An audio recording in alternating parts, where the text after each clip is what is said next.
Praise లాడండి. ఆది కాండము 10వ అధ్యాయము 10వ వచనము. షీనారు దేశములోని బాబేలు, షీనారు దేశములోని బాబేలు, అరేకు,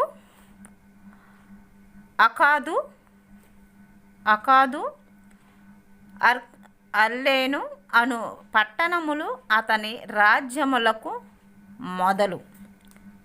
ఎవరు రాజ్యానికి అంటే నిమ్రోదు రాజ్యానికి మొదలు. ఆ దేశములో నుండి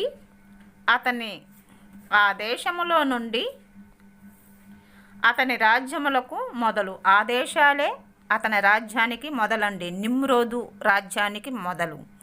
ఈ నిమ్రోదు సంతానమేనండి శత్రుయులట. చెప్పాను, ఒక వీడియో పెద్దది పెట్టాను. ఆ దేశములో నుండి